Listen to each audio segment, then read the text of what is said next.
우리에게 주신 하나님 말씀 성경 봉독 부활절 제6주 교회력에 따른 성서일과 성경 봉독이 있겠습니다.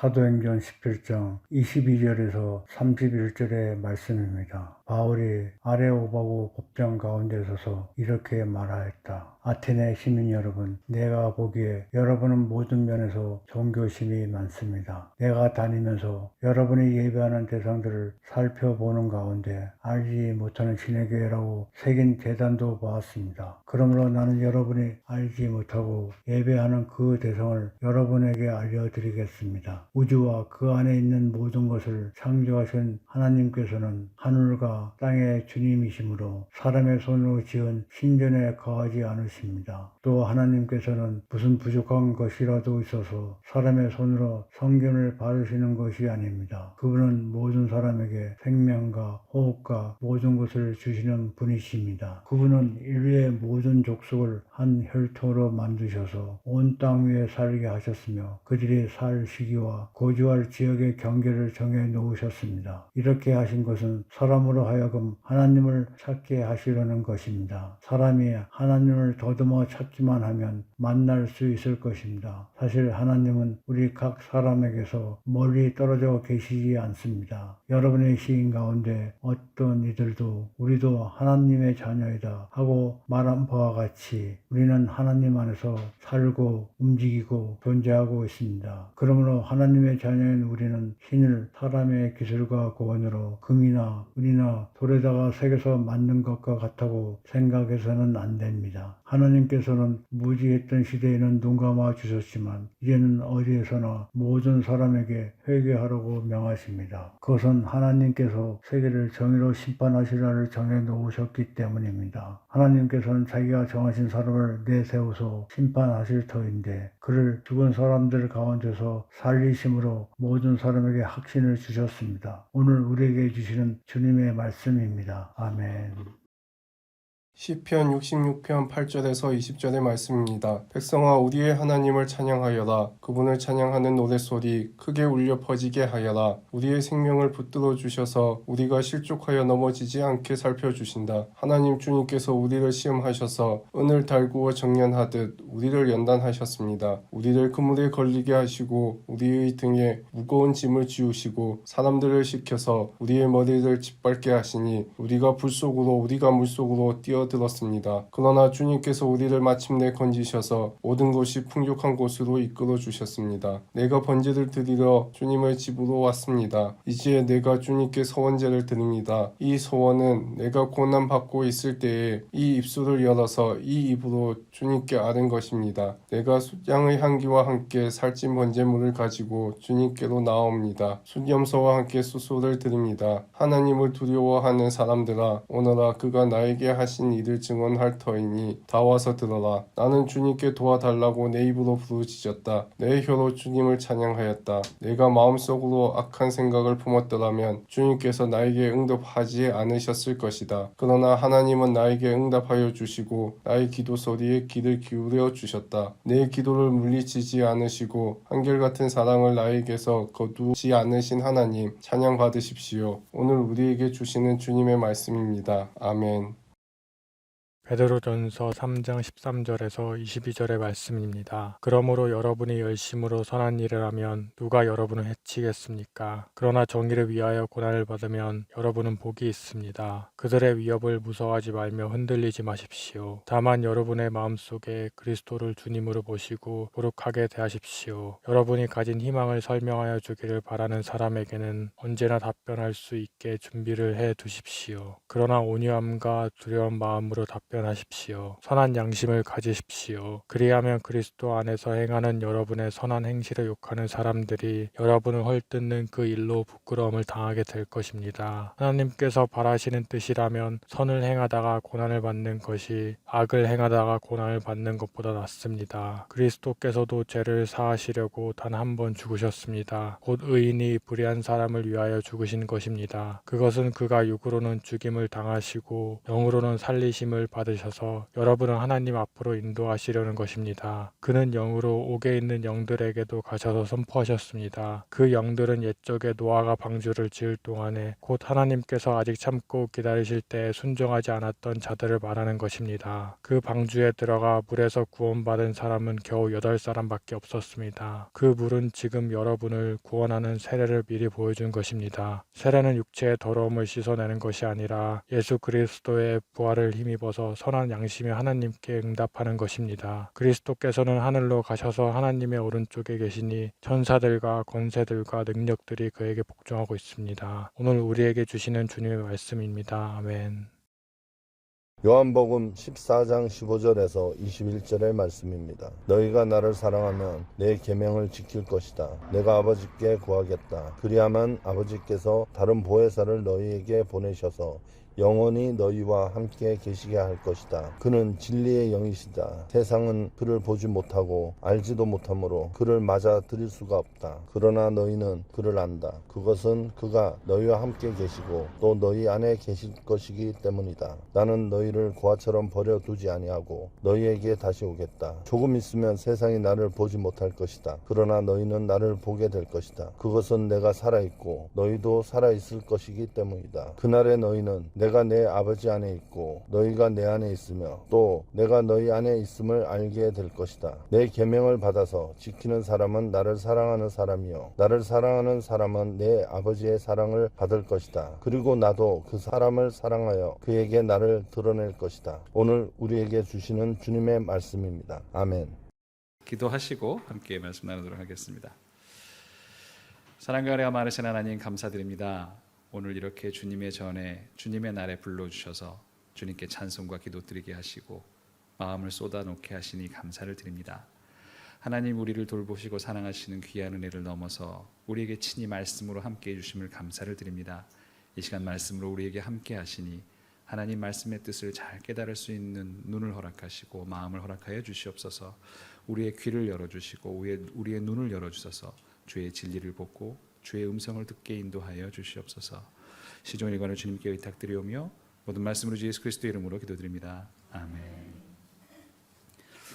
네, 오늘 우리에게 주어진 성서 일과의 모든 본문들의 공통점은 무엇이 있을까를 고민해 보다가 어쩌면 이 모든 본문들의 공통점은 비그리스도인들 사이에서 사는 그리스도인들의 모습이 아닐까라는 생각을 해보게 됐습니다. 어떻게 보면 네 본문 전부 다 그런 상황, 그러니까 넌 크리스찬들 사이에 살게 되는 그리스도인들의 상황들을 잘 보여주는 것 같다라는 생각이 들었습니다.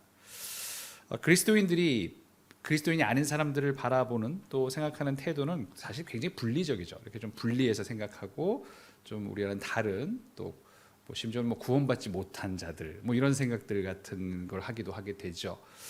아마도 이것은 아주 원래적으로는 아마 유대인들이 가지고 있던 생각과 비슷한 사고방식일 거예요. 유대인들은 유대인이 아닌 이방인들을 하나님의 백성이 아닌 사람들, 구원에서 바깥에 있는 사람들이라고 생각을 했으니까요.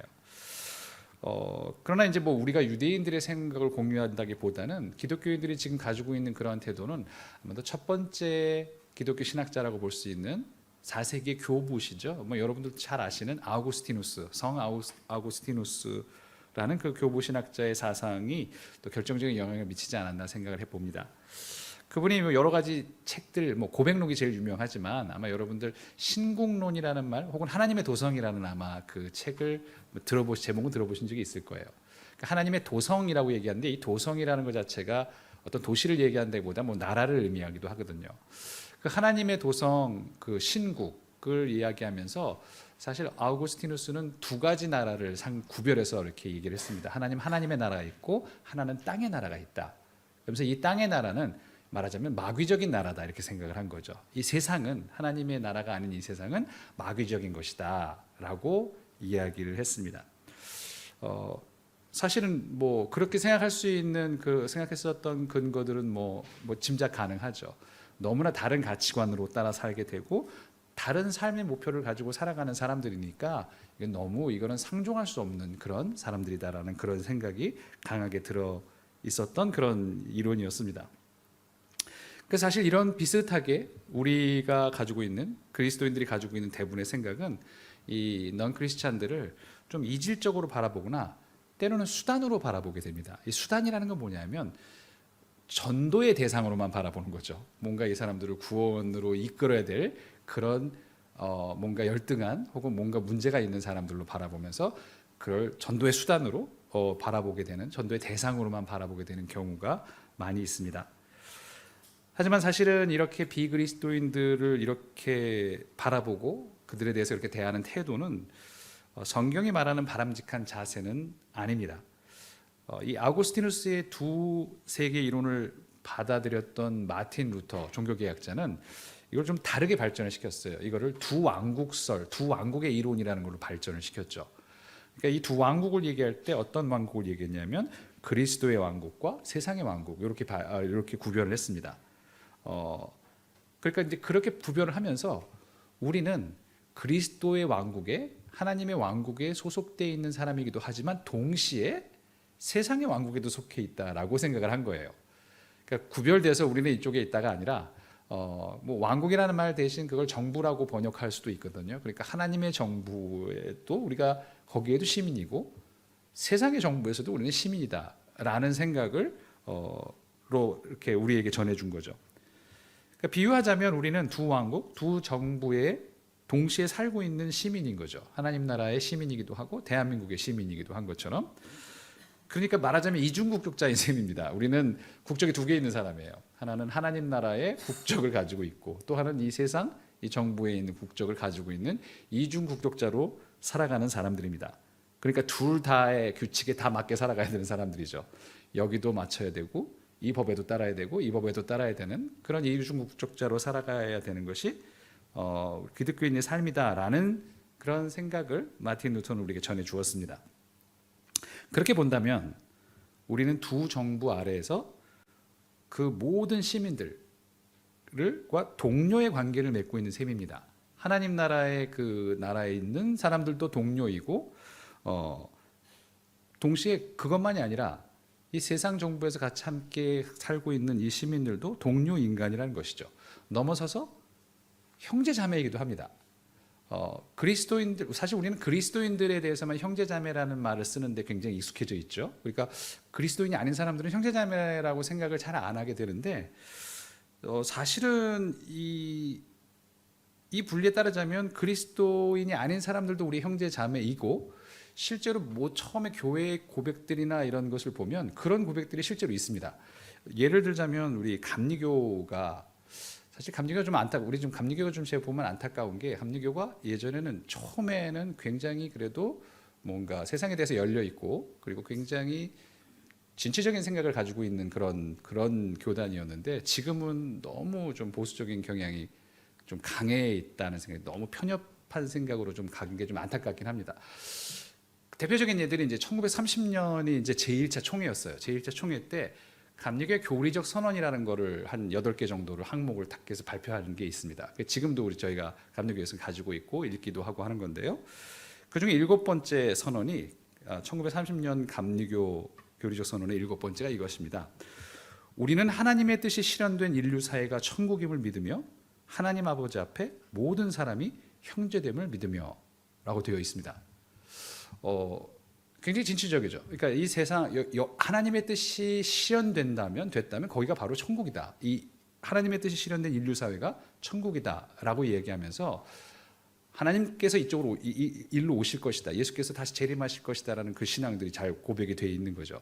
물론 그것이 완벽하게 하나님의 뜻이 실현된 것은 종말에나 가능하겠지만 그래도 우리의 시선을 여기다 둠으로써 여기에 하나님께서 오실 것이고 여기 하나님 나라가 완성될 것이라는 것을 고백하는 그런 마음입니다. 그리고 또 하나 두 번째 것이 뭐냐면 하나님 앞에 있는 모든 사람이 형제이다. 이때는 물론 형제라는 말을 자매까지 포함해서 한 말이겠죠. 하나님 앞에서는 우리 모든 사람이 기독교인이건 비기독교인이건 다 형제요 자매다라는 생각들을 선언하고 있습니다. 사실 이것이야말로 어떻게 보면 우리가 지금 놓치고 있고 다시 한번 우리가 회복해야 될 그런 마음이 아닌가 생각이 들어요. 물론 우리는 교회 안에서도 형제 자매이지만 교회 밖에 있는 사람도 다른 의미에서 여전히 그들도 우리의 형제 자매라고 불러야 되는 사람들이라는 그런 이야기죠. 사실 오늘에 있는 여러 본문들은 4가지 본문들은 바로 이 동료 인간인 이 형제자매들, 이 교회 밖에 있는 이 형제자매들과 어떻게 어울려 살아가야 될까? 혹은 어떤 태도로 살아가야 되고 어떤 마음가짐과 모습으로 살아가야 될까에 대한 여러 대답들을 들려주는 이야기들이라고 볼 수 있습니다. 자, 첫 번째로 우리는 복음서의 말씀들을 먼저 살펴보게 됩니다. 요한복음에 있는 말씀은 예수님께서 떠나시면서 이렇게 돌아가시기 전에 제자들에게 남긴 말씀이죠. 여러 말씀이 있지만 사실 눈에 들어오는 구절 중에 하나는 저거죠. 나는 너희를 고아처럼 버려두지 않겠다, 이렇게 말씀하시죠. 사실은 우리는 어떤 존재인가를 대표적으로 상징적으로 말해주는 말씀이라고 생각이 들어요. 우리는 너희들은 고아들이다, 이렇게 얘기를 하는 거죠. 그래서 사실 고아라는 말을 좀 생각을 해봤어요. 고아라는 게 어떤 의미일까? 아버지가 없는 불쌍한 존재라는 뜻인가? 아버지 어머니가 혼자 살아가는 뜻이라는 것인가? 근데 사실 여러분, 고아라는 것은 세상에 혼자만 있는 사람은 아니잖아요.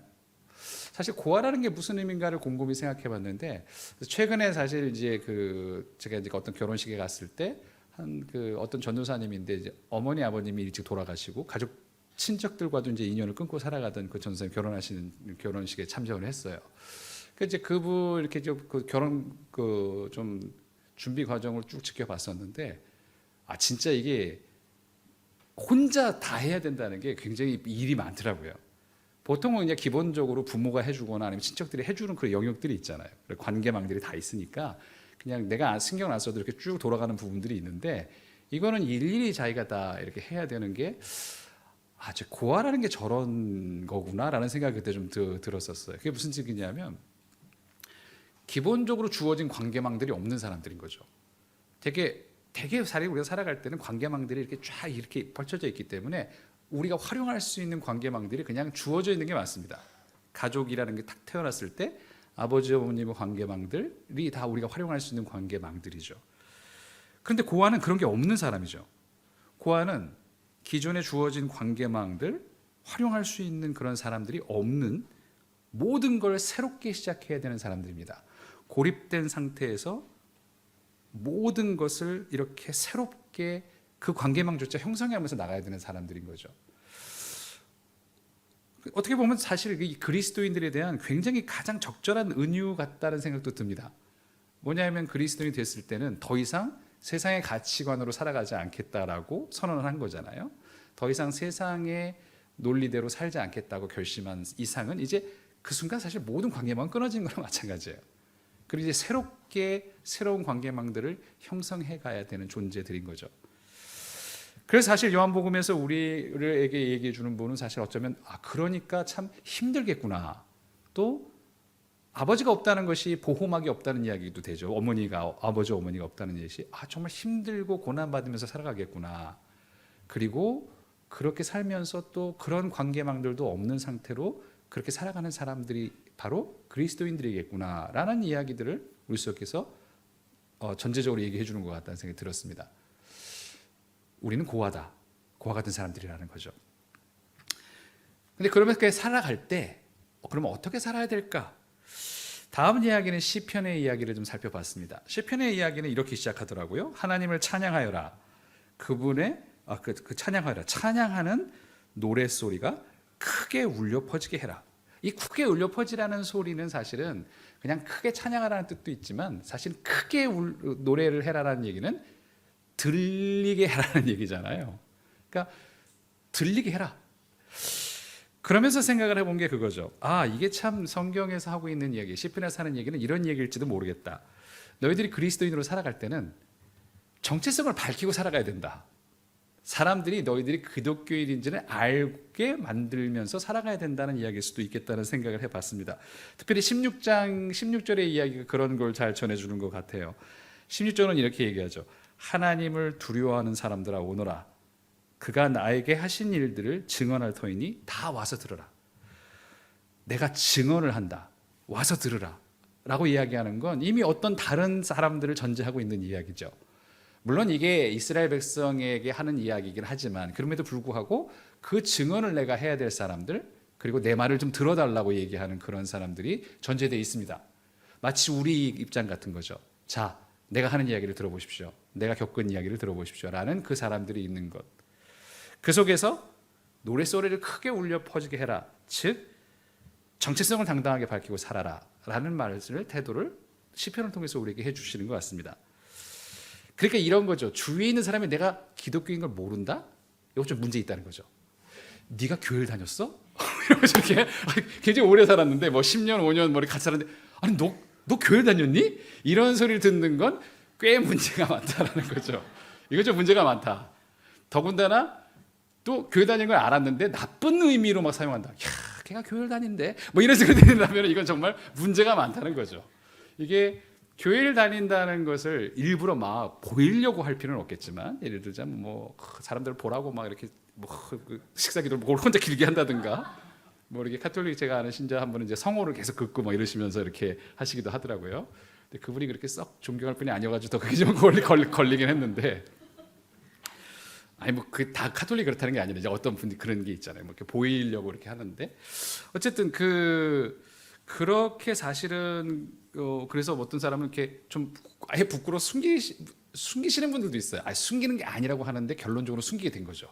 뭔가 얘기를 안 하고 조용히 이렇게 지나가면서 내가 그리스도인지도 모르고 내가 교회를 다니는지도 모르게 하는 게 그게 바람직한 건 아닌 것 같다는 거죠. 들리게 해라. 그렇게 너희가 그리스도인인 것을 정체성을 드러내고 살아라 라고 시편을 우리에게 말을 해주고 있는 것 같습니다. 그 대표적인 예가 다니엘 이야기죠. 다니엘 이야기에서는 다니엘 6장에 보면 여러분 사자굴 속에 들어가게 된 이야기가 있잖아요. 어떻게 됐냐면 다리우스 왕 때 같은 급에 있는 그 신하들이 이 다니엘이 너무 눈에 띄니까 얘를 어떻게든 좀 이렇게 좀 얘를 좀 없애버렸으면 좋겠다 생각하니까 그 막 고관 대작들이 모여가지고 궁리를 해낸 거죠. 그리고 그래서 얻어낸 게 얘는 하나님 얘가 믿는 하나님 신앙과 관련 밖에는 흠잡을 게 없다라는 걸 알게 된 거예요. 그 말이 성경에 그렇게 나와요. 그 외에는 얘가 흠잡을 게 없다. 그러니까 기독교인은 그렇게 살아야 된다는 거죠. 그거 말고는 얘가 흠잡을 게 없어. 그렇게 살아야 되는 거죠. 흠잡을 게 없어서 결국 했냐면 그게 왕을 꼬셔가지고 왕을 막 기분 좋게 만든 다음에 다리우스 왕이 막 기분이 막 올라가니까 업되니까 이제부터 칙령을 하나 내리셔가지고 다리우스 왕께만 기도를 올리게 이렇게 좀 법령을 내립시다. 이게 나머지 다른 사람들은 처벌하는 법령을 내리시죠. 기분이 좋아서 그래! 이래가지고 도장을 막 찍어줬단 말이죠. 근데 여러분이 아는 내용처럼 도장을 찍었다는 그날 올라가서 옥상에서 창문을 열고라고 번역되어 있지만 사실 원문에는 이게 열린 창문이라고 되어 있기도 해요. 그러니까 열린 창문에서 위층에서 예루살렘 향해서 기도를 올렸다라고 이야기를 하죠. 당시의 기도는 그 속으로 하는 기도는 없습니다. 다 소리내서 하는 기도인 거죠. 그러니까 들으라고 한 거죠, 다. 사실 이 소리내서 기도하지, 그러니까 모든 기도라는 건 기본적으로 소리를 내서 좀 우물우물하고 그게 굉장히 이상한 거예요, 사실 그게. 그래서 한나가 막 그러는 것 같아가지고 엘리 제사장이 뭐 하는 거냐고 막 술 먹고 뭐 이러냐고 얘기할 정도로 항상 이렇게 말로 하는 기도가 기도였지 속으로 하는 기도는 별로 없었습니다. 심지어는 책을 읽을 때도 속으로 읽는 건 굉장히 근대에 와서 있었던 일이에요. 그래서 어떤 기록에 보면 그런 얘기도 있더라고요. 그 근대에 어떤 사람이 그런 쓴 거예요. 어느 집에 갔더니 누군가 책을 속으로 읽고 있었다. 너무 끔찍했다. 그래서 이렇게 막 그럴 정도로 사실 이렇게 책으로 속으로 뭘 읽는다는 것 자체가 사실 굉장히 근대에 와서 있는 거지. 항상 책은 소리내서 읽는 것이었고 기도도 소리내서 하는 게 그게 일상적이었고 보통이었죠. 그러니까 사실은 기도를 했다는 말은 기본적으로 소리내서 그렇게 기도를 했다는 얘기예요. 다 들으라고 열린 창에서. 도장 찍은 그날 그걸 알고도 올라가서 그렇게 기도를 한 거죠. 그러나 그 다음 이야기들은 여러분이 잘 알고 있지 않습니까? 왕도 자기가 실수했다는 걸 알게 되고 사자굴 속에 던져진 이야기가 바로 다니엘의 이야기죠. 다니엘의 모습은 우리에게 분명하게 귀감을 줍니다. 내가 누구인지를 확실히 알려주는 거죠. 나는 그리스도인이다. 나는 신앙이다는 확실히 알려주고, 그리고 또 하나 더 중요한 것은 그것 말고는 흠잡힐 게 없는 사람이었다는 거예요. 그렇게 같이 살아가면서도 도대체가 얘를 흠을 털어서 흠을 나올 데가 없는 그런 사람으로 살았던 게 바로 다니엘의 이야기였죠. 그처럼 우리도 시편은 우리에게 자기가 누구인지를 밝히고 살아야 된다라고 이야기를 합니다. 그리고 사도행전에 넘어가면 그렇게 우리가 누구인지를 밝히고 넘어갔을 때 사도행전은 어떤 얘기를 하냐면 우리가 전도를 전도의 대상으로만 보는 거는 문제가 있지만 전도의 기회가 왔을 때 이것을 적극적으로 놓치지 말아야 된다는 이야기도 들려줍니다. 사실 오늘 이야기는 바울 사도가 아레오바고 법정에서 얘기하는 장면으로부터 시작하는데 앞에서 읽어보면 이 아레오바고 법정이 뭐 신문을 하기 위한 게 아니라 얘기를 좀 들어봐야 되겠다. 더 좀 자세히 들어보자고 그래서 이제 공간만 거길 빌려서 좀 얘기를 하는 지금 그런 이야기예요. 아테네에 간 이유가 바울이 전도를 하러 간 것도 아니었습니다. 그러니까 전도를 하려고 거기 간 게 아니라 뭐 이렇게 가다가 우연히 거기 갔는데 거기서 사람을 기다리고 있었어요. 그러니까 신라와 디모데를 기다리고 있는 중이었어요. 근데 이제 이분이 둘러봤는데 아테네가 원래 신전이 많을 거 아닙니까? 아테네 신전도 있고 여러 그리스 신들을 모아놓으니까 이분이 또 이제 성질이 이렇게 뭐 차분하신 분은 아니니까 또 이제 막 분노가 치밀어 오르시고 화가 나가지고 그때부터 막 성격대로 막 이렇게 하기 시작한 건데 그때부터 그래서 계속 논쟁을 벌이시며 다닙니다. 상대도 가리지 않아요. 유대인들 회당에 가서 유대인들하고 계속 논쟁을 하고 그리스 철학자들 아주 구체적으로 어느 학파라고 나옵니다. 스토아 학파, 뭐 에피쿠로스 학파하고 계속 이렇게 논쟁을 하시다가 결국 오셔서 이 본문을 얘기를 하는 거죠. 그러면서 전도를 하십니다. 전도를 하시는데 이게 전도를 하셨을 때 참 바울 사도의 그 전도가 우리에게 전도를 어떻게 해야 되신 것인가에 대한 굉장히 아주 좋은 모범을 보여줘요. 바울 사도의 전도의 공략, 전도의 방법은 뭐냐면 일단 공감대 형성이에요. 다 같이 공감할 수 있는 내용부터 출발을 해서 굉장히 성질이 막 그렇게 불같은 분이라서 막 공격적으로 전도했을 것 같은데 예수 천당 부신지옥 이렇게 전도하지 않는다는 거예요. 전혀 그렇게 하지 않으셨어요. 그리고는 이렇게 오늘 읽어보는 내용들을 보면 아테네 시민 여러분 이러면서 여러분은 굉장히 존경심이 많습니다. 이렇게 얘기를 하고 그 성질 같으면 정말 뭐라 할 것 같은데 그러면서 알지 못하는 신에게라는 그런 단도 만들어 놓으셨더군요. 이러면서 이제 시작을 하는 거죠. 제가 그분이 누군지 설명해 드릴게요. 라고 설명하면서 우주와 그 안에 있는 모든 것을 창조하신 하나님께서는 하늘과 땅의 주님이십니다. 이렇게 얘기하면 여러분은 기독교에 대한 신을 소개하는 것 같은데 그렇지 않습니다. 사실 이게 하나님이라고 번역되어 있는데 사실 이건 하나님이라고 번역보다는 신이라고 번역하는 게 훨씬 맞아요. 그러니까 바울이 하고 있는 이 얘기는 그 이야기를 듣던 특별히 이 철학자들 그 중에서도 스토아 학파들이 믿고 있는 신관과 정확하게 일치하는 내용이에요. 스토아 학파들이 그렇게 믿었거든요. 신은 이 모든 세계를 창조하셨다. 그래서 그 다음 나오는도 다 스토아 학파들이 믿고 있는 그 신적인 그런 내용이었어요. 사람의 손으로 성경을 지은 것이 아니라 모든 사람에게 생명과 호흡과 모든 것을 주셨다. 이것도 스토아파들이 믿고 있는 것이었고 모든 인류를 한 혈통으로 만드셨고 땅에서 살게 하셨다. 그리고 하나님 신을 찾게 하셨다. 그래서 신을 어디서든지 알 수 있도록 만들으셨다라는 이야기는 하나님 기독교적인 신을 설명하는 게 아니라 그 일반론에 당신들이 믿고 있는 게 그런 거 아니냐라는 이야기였어요. 심지어는 그렇게도 얘기하죠. 여러분의 시인 가운데 어떤 이들도 우리도 신의 자녀다. 이거는 바울이 한 일이나 기독교적인 내용이 아니라 여러분들 시인 보면 그렇게 말하지 않습니까? 우리 신의 자녀라고 이렇게 얘기하는 거죠. 그러면서 우리는 모두는 신 안에서 살고 신 안에서 움직이고 신 안에서 존재합니다. 이렇게 얘기했을 때 스토아파들도 다 맞는 얘기지 이렇게 생각했던 거예요. 여기까지는 다. 그런데 갑자기 다른 얘기를 한 거죠. 마지막에. 그런데 그 신께서 심판의 날을 정해놓으셨답니다. 그리고 그거를 어떤 한 사람을 택하셔서 그것을 이루신다 하셨고 그를 죽음에서 살리셨습니다 라고 얘기를 한 거예요. 여기서부터는 약간 스토아파들이 아니면 이 철학자들이 무슨 얘기인가 이게? 라는 게 그때부터 나오기 시작한 거죠. 사실은 그 마지막 이야기를 전까지 하기 위해서 그 두 줄을 하기 위해서 그 앞에 있는 모든 내용들은 같이 우리가 공감하는 내용 아닙니까? 라고 하면서 설명하기 시작한 거예요. 그러니까 전도했을 때 방식은 이런 거여야 된다는 거죠. 사실 공감할 수 있는 내용들을 끌어가면서 그 속에서 같이 얘기하면서 마지막에 이렇게 얹어서 그런데 이것은 이렇습니다라고 얘기하는 거지 무조건 당신은 교회 안 나오면 예수님만 믿으면 지옥 가 라는 식으로 이렇게 막 확 이렇게 몰아붙이는 식이 바울 사도도 그렇게 하지는 않았다는 거예요. 바울 사도는 끊임없이 토론하고 끊임없이 논쟁하고 하면서 유대인들을 그리스도인으로 만들 때도 그렇게 했고 그리스 사람들을 만날 때도 이렇게 사실 이 구절은 바울 사도가 어떻게 전도를 했는지를 잘 보여주는 거죠. 그러면서 마지막에 그렇게 전한 거죠. 그러니까 반응은 두 가지였어요. 더 읽어보면 야, 그거 참 신기하다. 그게 도대체 뭐냐? 이렇게 물어본 사람이 있었고, 말 같지도 않은 소리다. 이런 사람들도 있었어요. 그게 참 신기하고 그게 뭐지? 라는 사람들 가운데서 이제 그리스도인들이 생겨나기 시작한 거죠. 점점점 그렇게 늘어났던 거죠. 이 이야기는, 바울의 이야기는 우리가 그리스도인이 아닌 사람들을 생각할 때 그냥 무조건 어떤 전도의 대상으로만 생각한 게 아니라 그들의 생각을 존중하고 그들과 어울리면서 그들 속에서 그들이 가지고 있는 생각을 이해하고 존중하면서 거기서 이렇게 그 전도를 했던 그런 모습들을 잘 보여줍니다. 기회가 있을 때 전도하는 걸 놓치지 않았다는 것도 보여주죠. 그리고 마지막에 있는 고린도전서 본문은 어쩌면 가장 중요하지만 지금 현재에 있어서 가장 소원한 교회의 모습을 잘 보여주는 이야기인 것 같아요. 결론적으로 이야기하면 이런 거죠. 고난 가운데 있으면서도 선과 정의를 실천해야 된다라는 이야기죠. 오늘 제가 이따 특강 때문에 이 얘기를 하는 건 아닙니다. 우연히 본문에 이렇게 나와서 그런데 선과 정의를 실천해라, 선한 양심을 가지고 살아라 라는 것이 베드로전서가 하는 이야기입니다.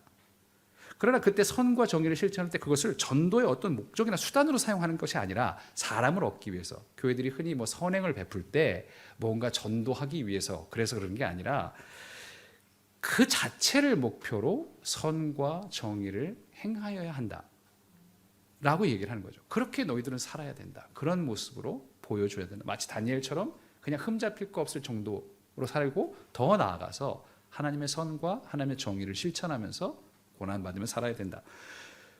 그러면 오히려 성경은 뭐라고 얘기하냐면 그게 전도의 기회를 불러일으킬 수도 있다. 이렇게 얘기를 하는 거죠. 정말 놀라운 사실이죠. 사람들이 이렇게 물어볼 거라는 거예요. 도대체 당신들은 어떤 희망을 가지고 있길래 이렇게 살아가는 겁니까? 우리의 희망이, 우리가 가지고 있는 희망에 대해서 물어보는 사람들이 생길 거라는 거죠. 이것은 굉장히 숭고하고 무시무시한 순간입니다. 왜? 이때부터 하나님이 역사하실 수 있는 순간이기 때문에 그렇죠. 우리가 전도에서 착각하는 건 전도는 내가 전도해서 그리스도인을 만드는 게 아니라 나는 전하기만 할 뿐이고 그를 그리스도인으로 만드는 건 하나님이 하시는 일이잖아요. 그래서 저는 예전에 하는 말씀드린 것처럼 전도대회에서 상 받고 이러고 저는 별 의미가 없다고 생각하는 게, 임감대로 너무 잘못됐다고 생각하는 거예요. 교회에다 10명 데려온다고 전도한 거냐? 아니죠. 전하면 사실 전도는 도를 전하는 거로 사실 끝난 거고, 그렇게 해서 역사하시는 분은 하나님이신 거죠. 하나님이 그를 역사하셔서 그를 나를 부르신 것처럼 부르실 수도 있는 거고, 응답하게 만드시는 것도 하나님이시라고 우리가 믿는 거 아닙니까? 그러니 그 순간은 굉장히 정말 결정적이고 무시무시한 순간인 거죠. 그래서 이렇게 얘기를 하는 거죠. 온유함과 두려움으로 대답해라. 너의 소망을, 너의 희망을 묻는 자에게 그렇게 하나님이 역사하실 수 있는 순간에 온유함과 두려움으로 너의 희망에 대해서 이야기를 해라. 너의 소망에 대해서 이야기를 하라. 라고 이야기를 하는 거죠. 이것이 대충 한 이 네 가지 본문을 통해서 어떻게 보면 우리에게 말씀하시는, 우리가 이 세상을 살아가면서 넌 크리스찬들과 함께 살아가면서 어떤 모습으로 어떠한 마음가짐으로 살아갈까에 대한 이야기들이라고 할 수 있을 것입니다. 정리를 해보자면 이런 얘기죠. 루터의 이론에 따르자면 우리는 하나님 나라와 세상의 나라 모두에 속하는 이중국적자입니다. 우리는 둘 다에서 살아가고 있기 때문에 둘 다 충실하게 살아야 되는 사람이에요. 그리고 교인들끼리만 이렇게 형제자매가 아니라 비그리스도인 동료 인간들도 우리의 형제요 자매입니다. 하나님 앞에 있는 모든 사람이 형제요 자매이기 때문이죠. 그러니까 우리는 이 형제자매들을 어떤 불편한 대상이나 어떤 교화시켜야 되는 대상이나 이렇게 생각해서는 안 되고 정말 말 될 그대로 형제자매로 1차적으로 섬겨야 할 대상으로 생각해야 합니다. 형제자매라는 건 그런 거예요. 섬겨야 될 대상이잖아요. 이 형제자매라는 것이 가지고 있는 의미를 가장 잘 보여준 예 중에 하나가 문학작품 빅토르 위고의 레미제라블 속에 나오는 이야기일 거라고 생각이 들어요. 그 아마 여러분이 많이 아실 테죠.